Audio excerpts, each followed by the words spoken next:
மோடிக்காக வந்து ஆதரிக்கல ஜனநாயகன் படத்துக்கு. அவங்க வந்து திமுகவுடைய கூட்டணி பேரம் பேசுவதற்காகவும் அவங்களுடைய சீட்டுகள் அதிகரிக்கவும் அவங்க வந்து பயன்படுத்திட்டு இருக்காங்க. என் தம்பி ரொம்ப பின்னாடி சொல்றாப்புல விஜய் பிரபாகர். காங்கிரஸ் வந்து நம்பக்கூடாது துரோகிகள் இல்ல, அவன் எங்கள் இனத்தின் வரலாற்று பகைவன். கண்ணு முன்னாடி ஒரு தேசிய இனத்தின் விடுதலை கனவை நசிக்க நாசமாக்குன வரலாற்று பகைவர்கள். எவனாவது மறுக்க முடியுமா கேளுங்க? என் இனத்தை போர் நடத்தி கொன்னது காங்கிரஸ், அந்த ஆட்சின்னு நான் சொல்றத. ஏன்னா ரத்த சாட்சியா வாழ்ற மகன் நான். இல்லைங்களா? என் தம்பி பாலச்சந்திரன் வரைக்கும் கொன்னவங்க அவங்க. அதனால கொலை வெறியில இருக்கேன். இதை போய் பேசக்கூடாது. என் நிலத்தினுடைய உரிமையை புறம் பறிச்சவன் முதலா இந்திய திணிச்சு, புரியுதா?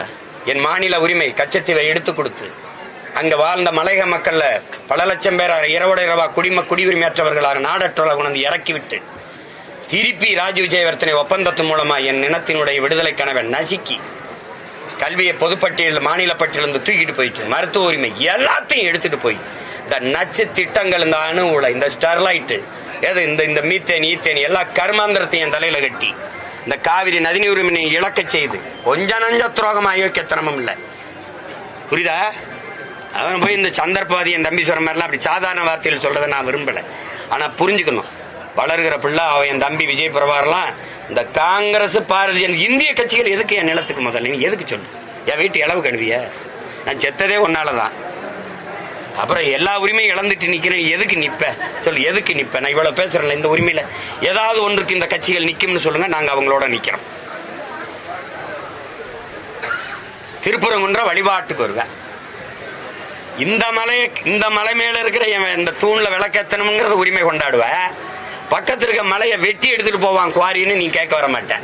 குண்டு இருக்கிற இடமெல்லாம் குமரன் இருக்கும் என்னுடைய இது பாடுதே. அப்ப அந்த குன்றுல என் குமரன் இருந்தானா இல்லையா? அந்த குன்று குவாரி இது மட்டும் எப்படி தேர்தல் வருதுன்னா உனக்கு என் இறை மேல நான் வச்சிருந்த பக்தியை பற்றை நீ வாக்காக்க துடிக்கிற. அப்ப அது எவ்வளவு இழிவு அரசியல்! இது எங்க இருக்கு மக்கள் அரசியல்? என்னுடைய மாண்பு, என்னுடைய பண்பாட்டு வழிபாட்டு அரசியல் இல்ல, உன்னுடைய வாக்கு அரசியல் அது. அதனால நான் அதை எதிர்க்கிறேன். என் முருகனுக்கு நீ சொல்லிதான் விளக்கத்தணும் எனக்கு ஒண்ணு இல்லையே. நீ யாரு முதல்ல? நீ எங்க இருந்து வந்த? இத்தனை ஆண்டுகளா எங்க போய் இருந்த? நீ முருகன் மாநாடு நடத்தும் போது கூட நீ விளக்கத்த வரல. ஏன் வரல? அப்ப ஏன் விளக்கத்தல? நீ ஏன் வரல? வேற